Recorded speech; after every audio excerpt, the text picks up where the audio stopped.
Alors ce soir, avec l'aide de Dieu, vraiment avec l'aide de Dieu, on va étudier le Hor Torah du Tzemar Tzedek, un enseignement de Tzemar Tzedek au sujet de la création. Comme on sait, c'est un enseignement qui revient tout le temps dans la Chassidoute, parce que la Chassidoute elle s'occupe aussi, pas seulement de l'âme de l'homme, de comprendre le fonctionnement de l'âme dans le corps, mais aussi le fonctionnement de l'âme dans ce monde, l'âme qui donne vie au monde, qui le maintient en vie. Et il y a ce principe qui revient tout le temps dans la Chassidoute, dans l'étude même dans la Kabbale aussi, le principe de la création de Mi'ain le Yesh, c'est-à-dire le Yesh Mi'ain. Le Yesh, ça représente l'existence, c'est-à-dire la réalité, et le Ain, ça correspond l'origine de l'existence. Qu'est-ce que ça signifie le mot Ain en hébreu? Ça signifie le néant. Il n'y a pas. Alors que le Yesh, il y a. Alors bon, quand on parle en hébreu moderne, on dit aussi Yesh pour dire il y a. Mais quand on étudie la Chassidoute, on doit comprendre que Yesh Mi'ain, ça signifie que l'existence de ce monde, la réalité, toute la réalité de ce monde, elle provient de Dieu, bien sûr. Et le point qui est particulier, c'est de comprendre que seul Akadosh Baruch Hu, seul Dieu est capable de créer la réalité, les mondes, la matière de chaque chose, et même les âmes, à partir du néant. Un homme, il n'a pas ce pouvoir-là. Un homme, il est capable de créer une chose à partir d'une chose qui existe déjà, de façonner, par exemple, un morceau de terre et d'argile, et puis de concevoir une forme. C'est quelque chose qui est écrit dans la Torah, dans la Gemara. On dit qu'un homme, il est capable effectivement de dessiner un personnage sur un mur, mais Dieu, il a le pouvoir de mettre des entrailles à l'intérieur de ce personnage et de lui donner la vie. Donc c'est tout autre chose. Ici, le Tzemar Tzedek, dans le Sefer Elikutim, qui reprend des enseignements de son livre Hor Torah, il pose une question justement sur la création à partir du néant. Quelle question? On demande ainsi. Tzarich Lomar, Maou Pirouche, quelle est l'explication chez Anu Omrim, chez Abria, I, Me'ain le Yesh? Pourquoi on dit que la création, pourquoi on dit que ce monde, elle provient du néant? Maou Me'ain, qu'est-ce que ça veut dire Me'ain? Ain, qu'est-ce que ça veut dire néant? Allo Mimcha Kol. Parce qu'il est écrit que tout vient de Dieu. Alors, qu'est-ce que ça veut dire? La création, elle vient de Dieu ou elle vient du néant? Quelle est la différence? Qu'est-ce qu'on doit comprendre? Pourquoi on emploie le terme de néant, de Ain, pour désigner, pour exprimer, pour expliquer le processus créatif de ce monde? Veu itbarech ayesh ha'amiti. Tu dis que la création elle vient du Ain, c'est-à-dire que du néant divin, alors que Dieu, tu peux dire de lui qu'il est le Yesh ha'amiti, c'est-à-dire la véritable existence. Si tu dirais encore que la création en ce monde il vient du Yesh ha'amiti, c'est-à-dire de celui qui existe vraiment, je comprendrais mieux. Pourquoi tu dis qu'il vient de Ain, de rien? C'est la question qui est posée. Vous comprenez la question? Achaïnian, Mishum de Sibat Itavut Ayesh ou Dafka Miprinat Pinat Malchut, Dainu, Miprinat Istalkut, Veromemut, Atzmut, Amaatzil, Beprinat Aeder Agilui, Vitpashtut Atzmut, Ad Sheagilui, Urak, Ma Sheshmo Nikra Aleem, Mise, Ma Sheshmo Nikra Aleem. La réponse à cette question, c'est que l'existence, elle provient de Malchut. Provient de Malchut, ça signifie c'est la royauté. Mais dans les mondes supérieurs, dans le monde d'Atsilut, la séphira de Malchut, elle correspond à la parole de Dieu. Donc, elle vient de la parole de Dieu. Qu'est-ce qu'il veut dire ici le Tzemar Tzedek? Il veut dire que la parole, elle est comme rien en comparaison à la pensée. Elle découle de la pensée.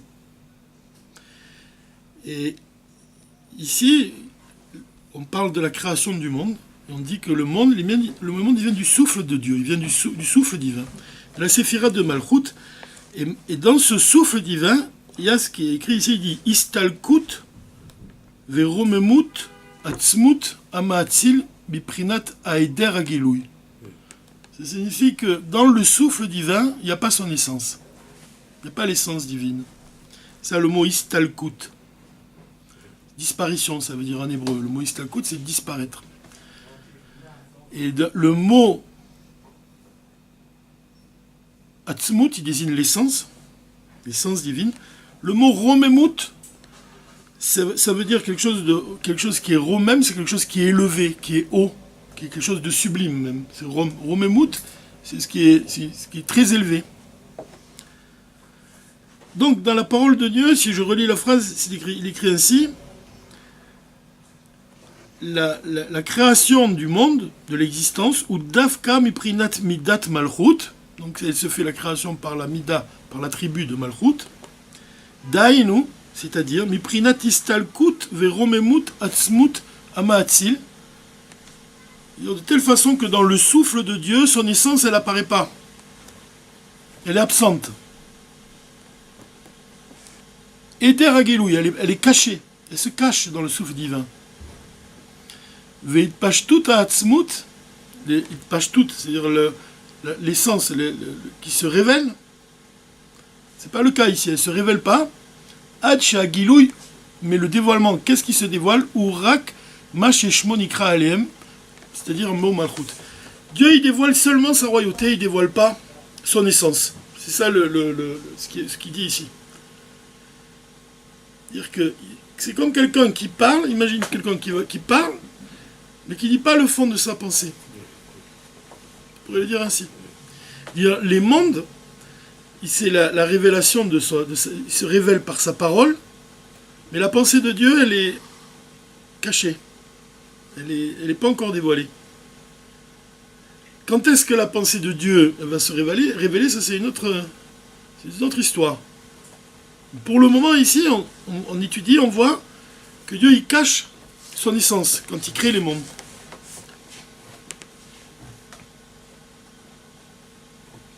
Maintenant, on peut comprendre pourquoi on dit que la création, elle est yesh mi ain.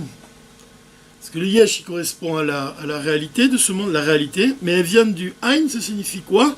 Elle vient de malchut, du souffle de Dieu. Et ce souffle divin, qui correspond à sa parole, il est rien en comparaison à sa pensée. C'est pour ça qu'on dit que la création, elle vient du Ain. Pour expliquer que l'origine même de la création, c'est la parole de Dieu, c'est comme une goutte qui est dans l'océan. D'ailleurs, tu peux dire que la parole, c'est une goutte, et en comparaison à l'océan, c'est la pensée de Dieu. Yesh mi Ain. C'est ça l'enseignement qui est donné ici.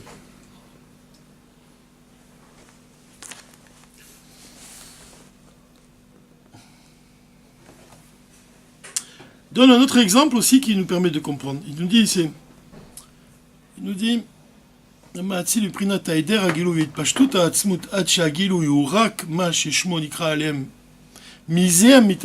donc ça vient les mondes sont créés à partir de sa parole.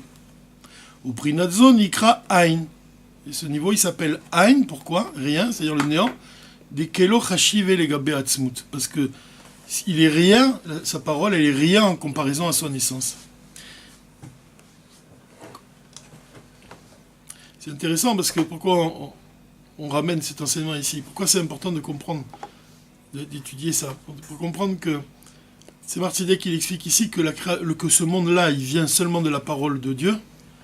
Il met le point sur le fait que la parole de Dieu, elle est rien en comparaison à son essence. Et quand on étudie le Dvar Malchut du Rabbi, on apprend que justement c'est l'essence de Dieu qui va se révéler au moment du Mashiach. Mais c'est pour saisir, on peut sentir ici l'importance de que représente la pensée par rapport à la parole. C'est ça qu'on doit saisir.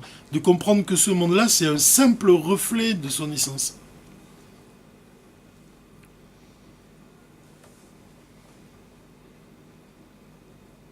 Deikar sibat itavut ayesh, l'essentiel, la raison pourquoi le monde il vient de... Comment la réalité elle est créée.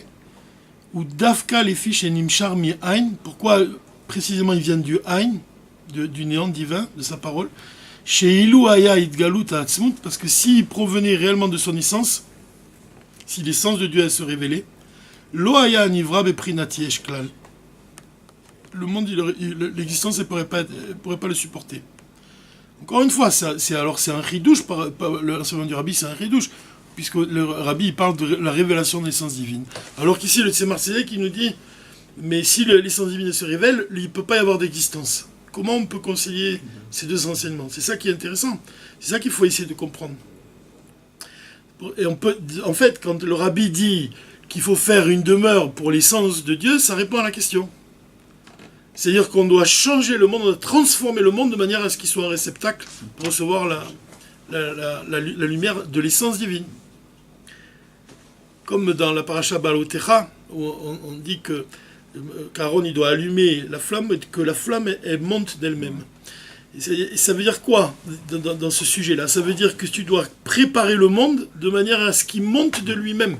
De manière à ce que ça veut dire quoi qu'il monte de lui-même? Ce qu'il soit un réceptacle, que tu vois que le monde il demande lui-même, il demande le Mashiach. Tu dois, par l'accomplissement des mitzvot, par ton attitude, par ton étude de la Torah, faire de ce monde que le monde lui-même il exprime son désir de voir la Géoula. Que tu agis sur la matière en ce sens.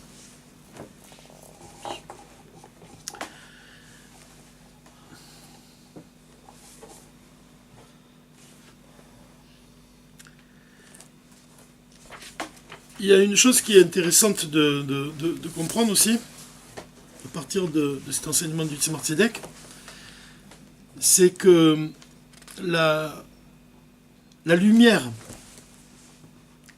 l'origine de la lumière de Malchut, la lumière qui est le souffle divin, qui crée les mondes, c'est un simple reflet de l'essence. Un simple reflet. C'est-à-dire que c'est ce qu'on appelle même la lumière qui se ormémalée qu'on l'allume. C'est la lumière qui va remplir le monde, qui va le vivifier, qui va le maintenir en vie. Maintenant, comme il le dit ici le Tzemar Tzedek, qui dit que cette lumière-là, elle correspond à la parole, et elle est rien en comparaison à la pensée. Elle est absolument rien. C'est un exemple qui est donné aussi dans la Chassidut, quand on parle de l'Admor HaZaken, il emploie l'exemple du soleil. Un rayon de soleil, quand il est dans le soleil, il est rien. Batel Memetsiout, il n'existe plus, il n'a pas de réalité. Il commence à exister quand il descend éclairé dans le monde. Alors, il y a une Gemara, dans la Gemara Cholin, où il y a un exemple qui est donné, et c'est un exemple qui est... Vous voyez, c'est là ce qui est intéressant de faire le lien entre la Gemara, la Torah révélée, et la Torah cachée, la Chassidut. Ici, quand on parle Dieu, il parle avec la lune. La lune, il lui parle, et puis quand il a créé les deux luminaires, il a créé la lune, il a créé le soleil, et il a créé les appelés tous les deux, ça commence par dire qu'il les appelait tous les deux grands luminaires, et en fait, il a créé la lune plus petite que le soleil. Et la lune se plaint un peu. Et le Dieu essaie de consoler la lune.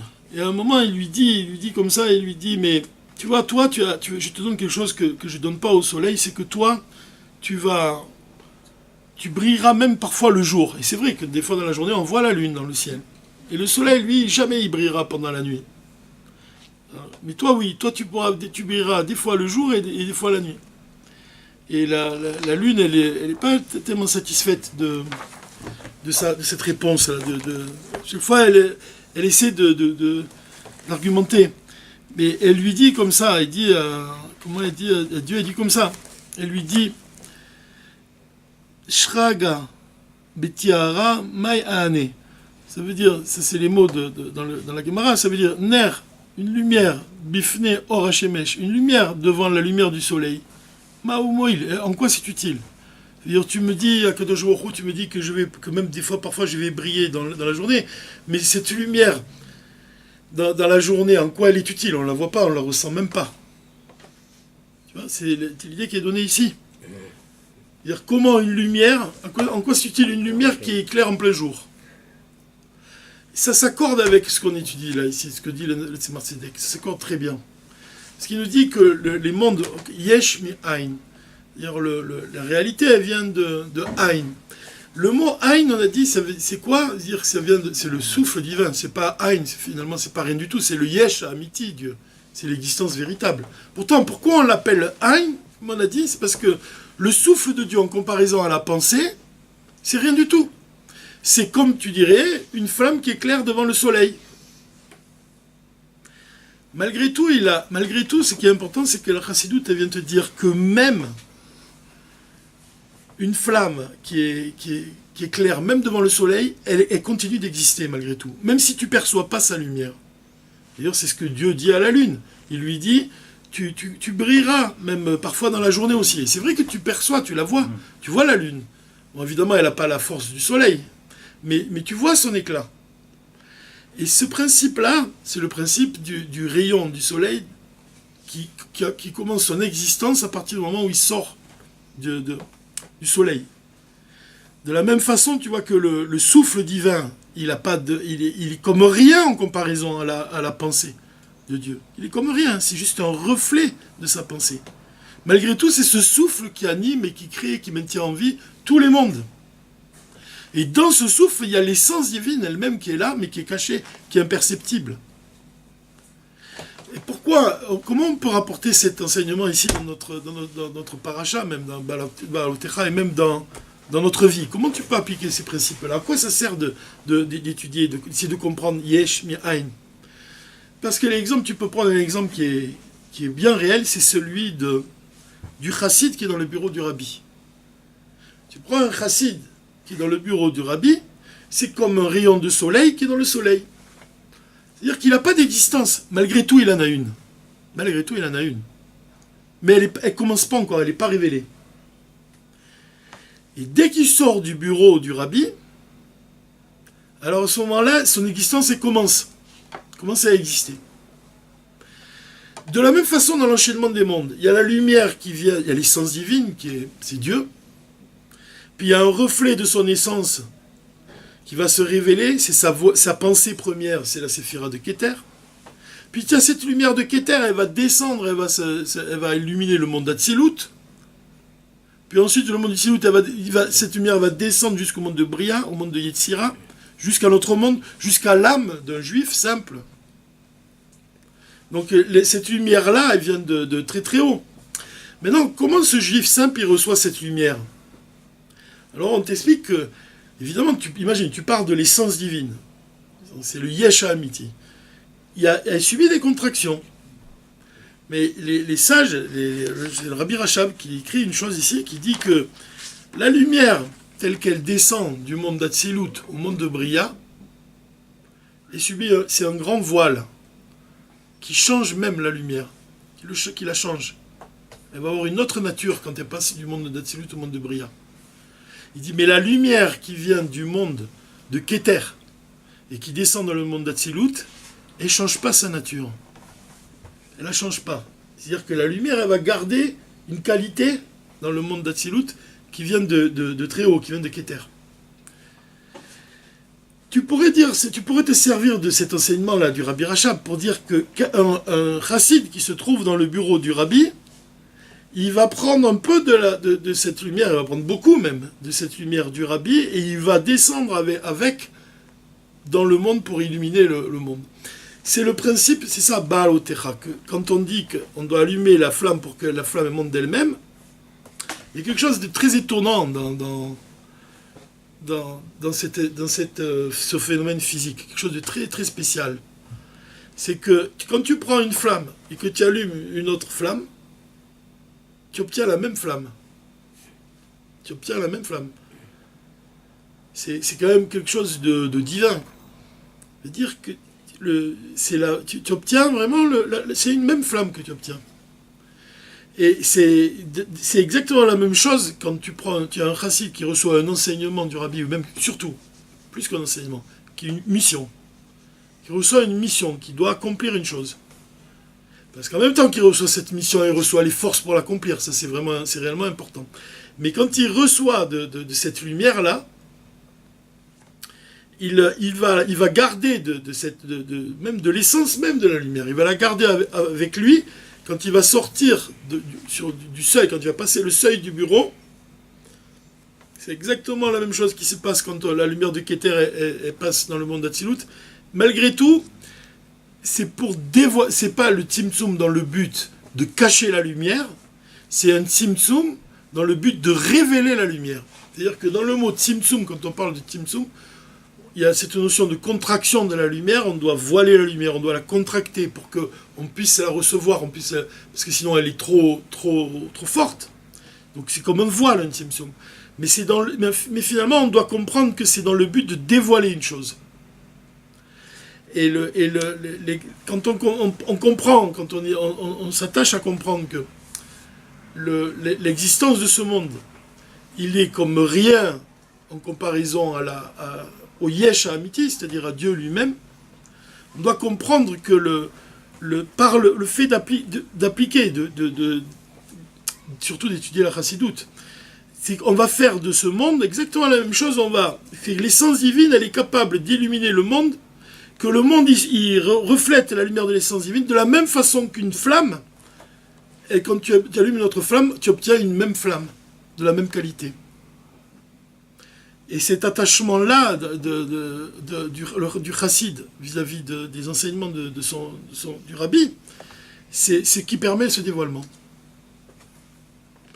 Maintenant, le mot yesh mi'ain aussi, parce que en fait, la première question qu'on se pose quand on parle de yesh mi'ain, on dit, comment on explique? On dit yesh, c'est notre monde, c'est la réalité, et ain, c'est il n'y a pas, c'est le divin. Et le Chassidut explique, mais en réalité, c'est le contraire. Le yesh ha'amiti, c'est-à-dire l'existence véritable, c'est Dieu, et nous-mêmes, on est ain, comme ain. Donc il y a beaucoup à apprendre de ça. Mais surtout, peut-être un des enseignements les plus importants qu'on peut tirer de ça, c'est justement le fait de se considérer comme rien, quand on dit qu'on doit se considérer comme rien, comme Aïn, que là, on peut être un Kéli, un réceptacle. C'est ce que dit l'enseignement, le Rabbi lui-même, il dit ça. La Parashat Balotecha, elle nous apprend qu'on doit faire un réceptacle. On doit préparer les mèches, on doit préparer l'huile, on doit préparer pour pouvoir allumer, pour pouvoir dévoiler, pour pouvoir recevoir un dévoilement. On va peut-être finir sur les mots du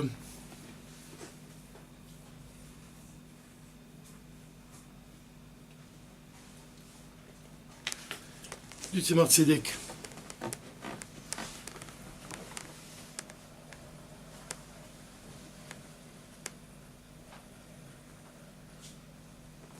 Ma shenikra abria mian liyesh, quand on dit que la création elle vient du néant.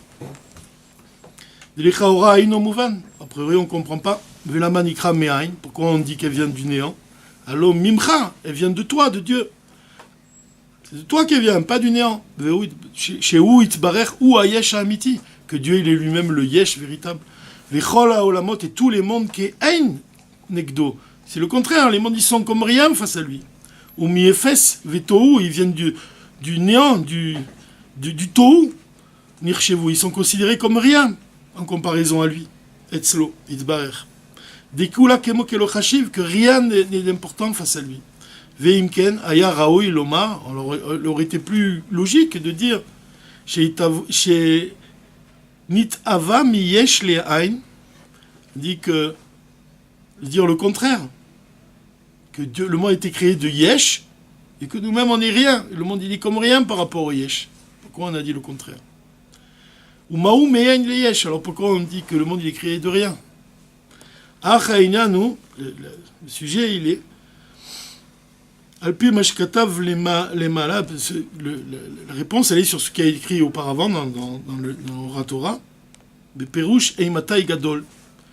Qu'est-ce que c'est chez Prinat Midat Gdolato? Qu'est-ce que c'est la grandeur de Dieu? Chez où Makor Achayut, en fait il est la source de la vitalité, un Meave qui crée Kola Olamot, tous les mondes, aliédé à Sarat Mahamarot, par les 10 paroles. Anikra Irelokenu. La ville de notre Dieu. C'est ça le niveau de la parole de Dieu qui crée le monde. On l'appelle aussi, de la Mouzraken, c'est Irelokenu. Ine midazo, cette mida-là, cette qualité-là, Iatzma betela bemitziuto, elle est en fait, cette grandeur, elle est comme rien. Elle est batel bemitziut. Elle n'a pas d'existence. Legabe mauto, vatzmuto. Le niveau de Hir Eloken, ou le niveau de la parole de Dieu qui crée les mondes, ce niveau-là, il est comme rien en comparaison à son essence. Comme Shkatuv Lecha Avaye Agdola, etc. Ou comme Bitul Dibur Adam Beodo Kalul Mauto Vatsmuto. Comme la parole elle est comme rien par rapport à la pensée.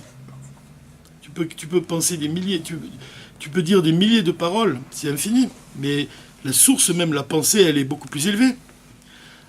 Ou comme le rayon du soleil, ou Batel Bemekoro, qui est comme rien quand il est dans le soleil. Qui ziv Hashemesh anira les yesh, parce que quand tu vois un rayon du soleil, et tu le vois comme existant, tu le considères, tu vois qu'il existe. Ou mipne shebekan ou istalkut Hashemesh. C'est parce que le soleil a disparu que tu vois le rayon.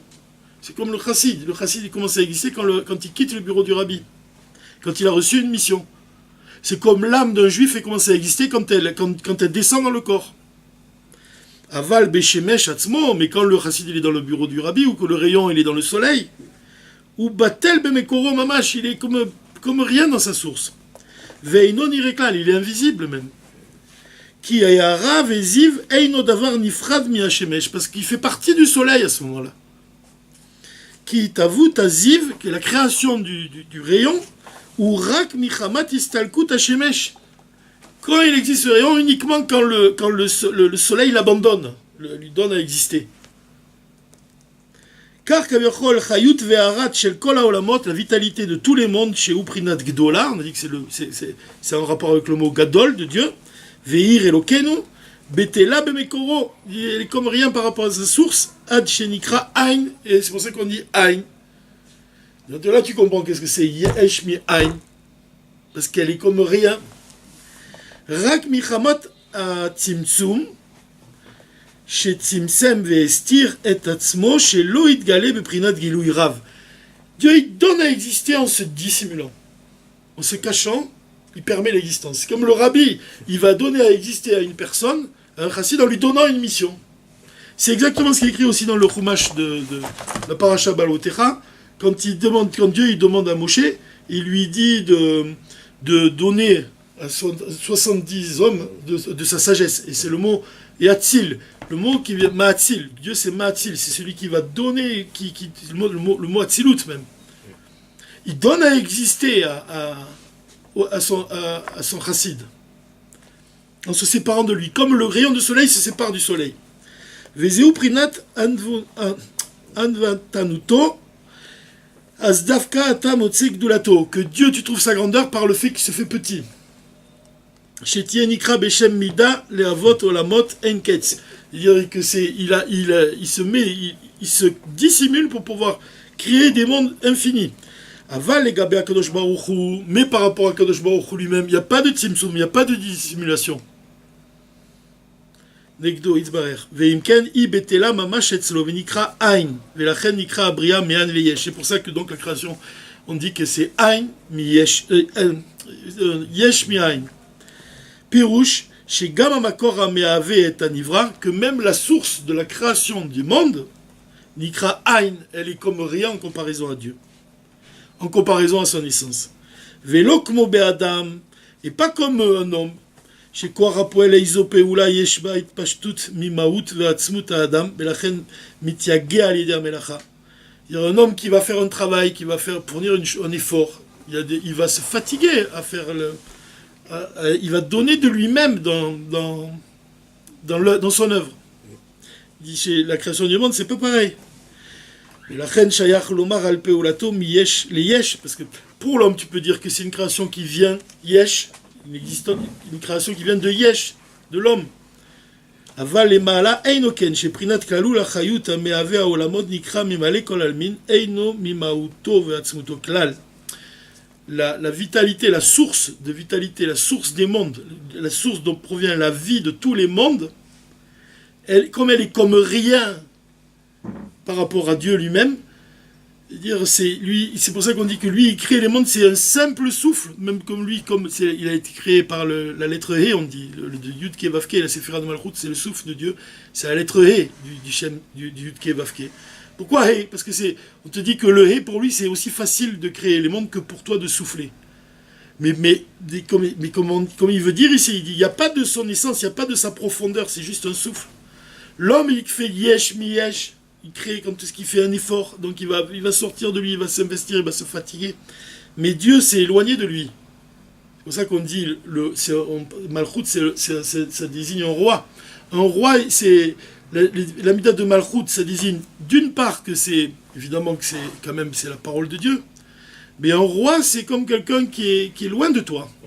Quelqu'un qui ne se dévoile pas à toi, quelqu'un que tu n'approches pas facilement.